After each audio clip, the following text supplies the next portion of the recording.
Hey, we're here at the Sclep garden at the school, and we're going to be harvesting some greens. And right here we have some greens that are ready, and you can tell here because these ones are starting to form a seed head. They need to be harvested right now or they will become less fresh and not so palatable. So when you're harvesting a green, you want to kind of get down right in here and just give it a clip. You want to leave a little bit of foliage for it to be able to recover, because you can get multiple clippings off of greenery. So here we've got two I've clipped off that had seed heads. Here's another one you want to make sure that gets harvested.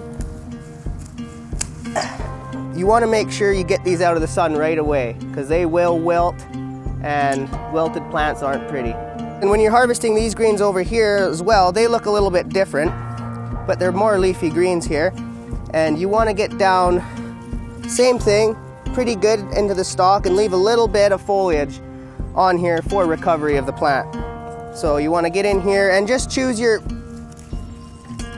most robust plants because they're the furthest along.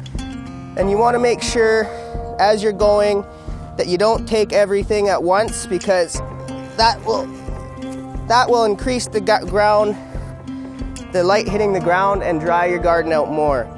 And also it will bring on seeding of the plants.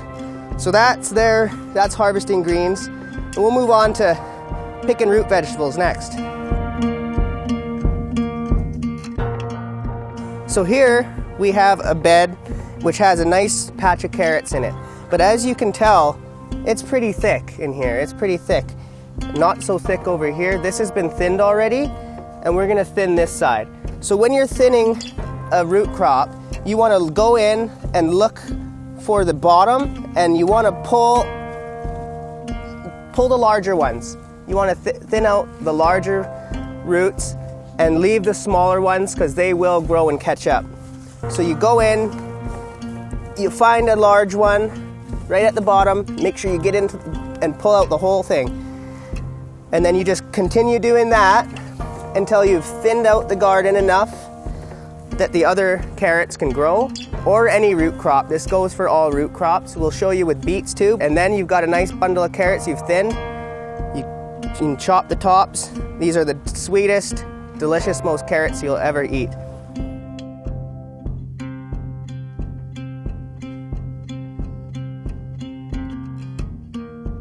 White chochaitip, Emma Goffredson and Squawkst, Today I will be teaching you words in Sechot Machuchin from our video. La esket so'ech. Pin ui.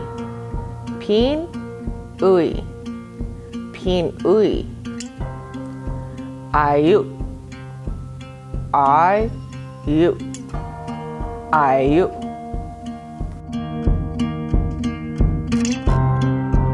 Here we have a beautiful Three Sisters garden planted at Sclep.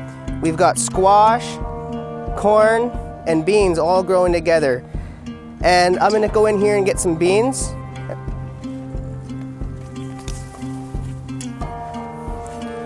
Here we have some beautiful purple beans out of this Three Sisters garden. And when you're picking beans, you wanna make sure the pods are nice and filled up. If you don't feel beans in there, it's not ready. And when you're picking it, be sure to be careful of the vine. Bean vines are very sensitive. You want to reach up, hold the vine, and pull the bean away from the vine.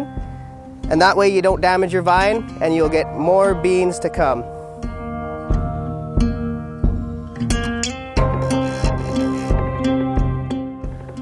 Wa'echa ul elkstis and squanch.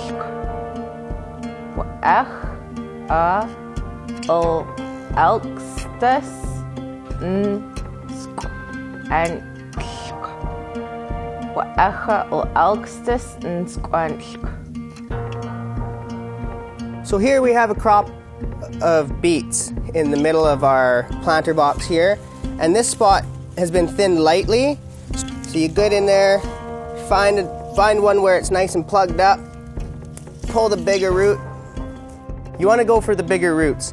So you go in there, you find your bigger roots in the more cluttered areas, and you just give it a pull. Don't worry about bugging the other ones. They'll settle right back in and keep growing. And if you want to take a look over here, this is where I've already thinned, and this is the result of thinning. You get bigger fruits. And when you're picking beets, always remember the tops are just as good as the bottoms. Never throw these away.